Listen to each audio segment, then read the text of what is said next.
Hello everyone, আসসালামু আলাইকুম। নিজের নামে কিভাবে আপনারা রিংটোন তৈরি করবেন, আজকের ভিডিওতে আমি আপনাদের সেটাই দেখিয়ে দিব। তো অনেকে আছেন যারা নিজের নামে রিংটোন তৈরি করতে পারেন না, তাদের জন্য শুধু আজকের এই ভিডিওটা।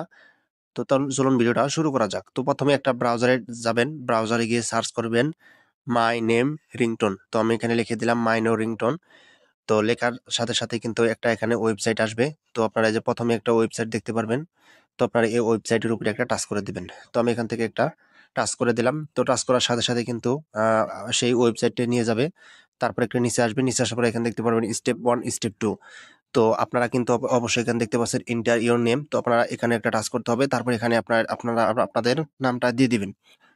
তো আমি এখান থেকে আমার নামটা দিয়ে দিলাম। তারপর এখানে দেখতে পারবেন স্টেপ 2। তো এখানে টাচ করব। তো আপনারা যেটা দিতে চান সেটা রাখবেন এখানে। তো please pick up the call এখানে টাচ করবেন।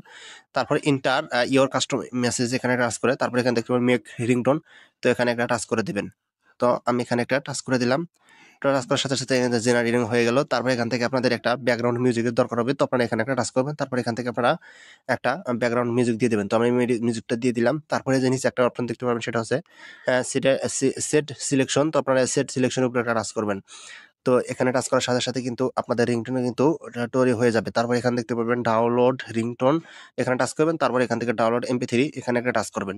তো এখানে টাচ করলে কিন্তু আপনাদের কিন্তু এই অডিও রিংটোনটা কিন্তু আপনাদের মেমোরি কার্ডে কিন্তু সেভ হয়ে যাবে।